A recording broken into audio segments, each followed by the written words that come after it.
This is the story of the Dark Crystal. You can read along with me in your book.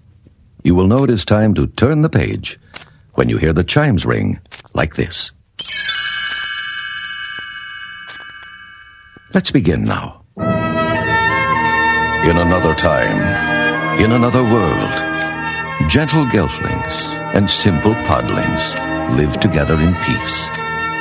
Every 1,000 years, the three suns of this world would come together in a great conjunction of blinding light. Tremendous energy would pass through a magical crystal located at the heart of a shining castle. But during the last great conjunction, the crystal cracked, and a single crystal shard broke off and was lost. The crystal darkened, and evil came into the world. Two new races appeared, the cruel Skeksis and the gentle Mystics. The Skeksis took control of the Dark Crystal and brought unhappiness to the land. An ancient prophecy said that their harsh rule could be ended, but only if a gelfling healed the crystal. So the Skeksis ordered the death of every gelfling to prevent the prophecy from coming true. However, the good and wise Mystics saved one gelfling baby, a boy named Jen, and raised him in their hidden valley. Years later, as the Mystic Master lay dying, he summoned Jen to his side and showed him the image of the missing crystal shard. Jen, soon the three suns will meet again. Find this shard, or else the Skeksis will rule forever. Seek Augra, keeper of secrets. The shard gave off a clear musical note and disappeared, and the Mystic Master faded from sight. Oh, Master, I will go where you send me, though I barely understand. So Jen left the valley to find Augra. At that same moment, in the castle of the Dark Crystal, the emperor of the evil Skeksis also died. No sooner had he dropped his scepter than the chamberlain snatched it up.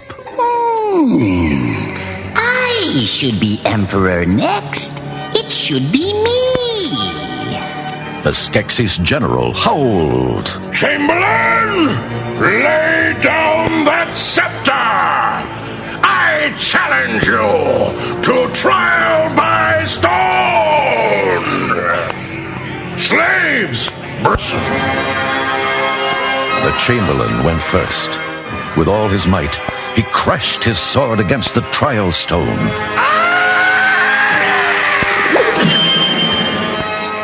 But nothing happened. Then the general swung fiercely.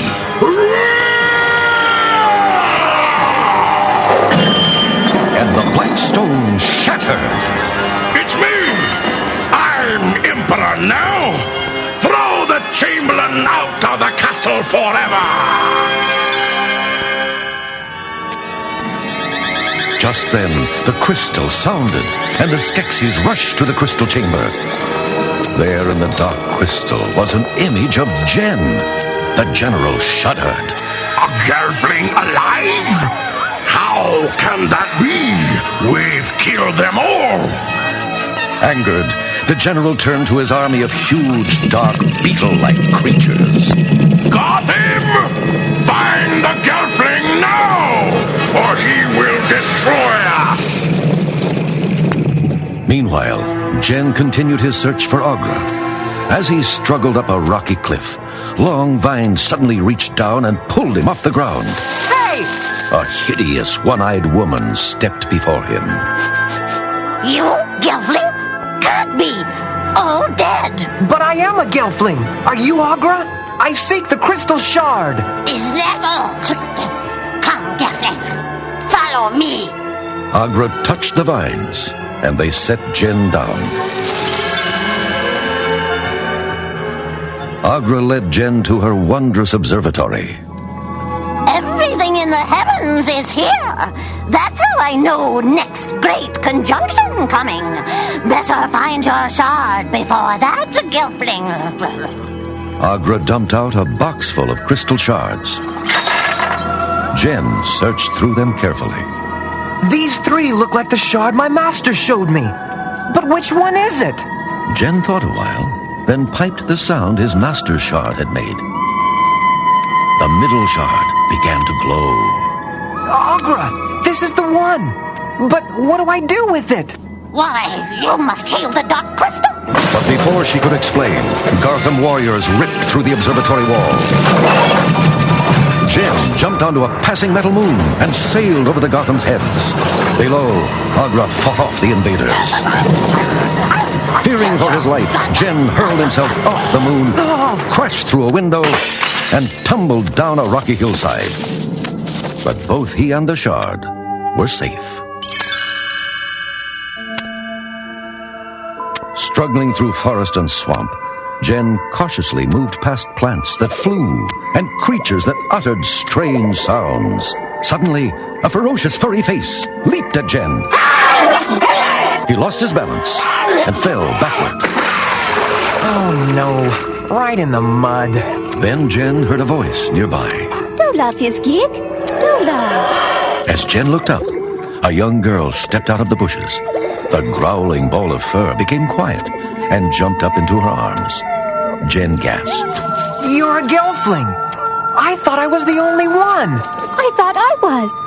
I'm Kira, and this is my pet Fizzgig. Here, take my hand. I'll help you out of the mud. The instant their hands touched, Jen and Kira began to see visions. Jen was frightened. What's happening? We're dream fasting, sharing our memories. The image you're seeing is of me with the podlings, who raised me. In an instant, the young Gelflings learned everything about each other. Their rescue as infants from Gartham attack, their childhood adventures, even Jen's meeting with Agra. Kira smiled. Come on, Jen. I'll take you to my people.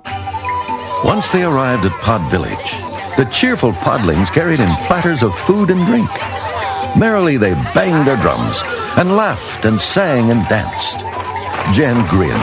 Kira, this is such a happy place. How long can we stay? As long as we want. Shyly, Jen joined in the dancing, but suddenly the wall crashed in. It was the Gartham again. The terrified podlings ran in all directions. Kira grabbed Jen's hand. It's us they're after. Quickly, Jen, follow me. The young Gelflings fled into the forest to escape the horrible Gartham attack. Gasping for breath, Jen and Kira finally stopped to rest deep in the forest, near the ancient ruins of the Gelfling civilization. There, Jen discovered a wall covered with strange carvings. Kira, look! It's a prophecy! When single shines the triple sun, what was sundered and undone shall be whole, the two made one, by Gelfling hand, or else by none. A shadow suddenly fell across the Gelflings. It was the Skeksis Chamberlain. Prophecy cause all this trouble. Skeksis fear Gelflings. Bad mistake. Come to castle. Show them you want peace. Please? The Chamberlain reached out to Jen, but Kira pulled him back. No, Jen, it's a trick. Jen fled after Kira into the forest. Now I know what I have to do. I must go to the castle and put the shard back into the crystal before the great conjunction. Look, Kira, the suns are almost touching. Meanwhile, far away, the mystics also watched the three suns drawing closer together. It was time for them, too, to journey to the castle of the Dark Crystal. Jen shook his head. Kira, we'll never be able to get to the castle in time. Landstriders will get us there, Jen. I'll call them. Steny Tamar. Toba. Two tall, insect-like beasts with long, spindly legs strode out of the woods. Jen and Kira climbed onto their backs. Hang on, Jen! They go fast! In no time, they arrived at the castle, only to find it guarded by Gartham warriors. The Landstriders attacked valiantly, but Jen and Kira were thrown to the ground. The Gartham surrounded the Gelflings at the edge of a deep ravine. Kira wrapped her arms around Jen and jumped. But instead of falling, they floated safely downward. Kira, you have wings. I don't have any. Of course not. You're a boy. At the bottom of the ravine, they entered the castle through a dark and foul-smelling underground passage. Strange creatures scurried along the ground. Suddenly, out of the darkness, the Chamberlain reached out and grabbed them. You die, Gelfling! Jen wriggled free, but the Chamberlain pulled down a beam, and a pile of rocks buried Jen. Thinking Jen was dead, the Chamberlain dragged Kira into the crystal chamber where the Skeksis were awaiting the Great Conjunction. I bring you the last Gelfling. I have done this. Now we are safe from prophecy. But Jen had already freed himself from the rocks and was hiding in the balcony above the dark crystal. Jen looked up at the three suns about to come together. Now was the time. He leaped onto the dark crystal, but the shard fell from his hands. Breaking free from the Chamberlain's grasp, Kira grabbed the fallen shard. Jen shouted, Look out, Kira! But Kira tossed the shard up to Jen as the Skeksis closed in and killed her. With tears streaming down his cheeks, Jen plunged the shard deep into the crystal, healing its wounds. The crystal flashed, and Jen was thrown into the air. He landed unharmed and ran over to Kira. Meanwhile, the light of the Great Conjunction shot down into the crystal and split into brilliant beams that filled the chamber. The filthy walls of the castle began to crumble, revealing its original beauty. The Skeksis were afraid. At that very moment, the mystics entered the crystal chamber. The beams of light pulled the mystics and the Skeksis together, turning them into new and kindly creatures. Jen cradled Kira's fallen body in his arms. One of the new race of tall, angelic light creatures spoke to Jen. You have done well, Gelfling. You have restored the true power of the crystal and brought back harmony and goodness to the land. We make your friend whole again. Hold her to you. As the creature spoke, Kira came back to life. Now we leave you the crystal of truth. Make your world in its light.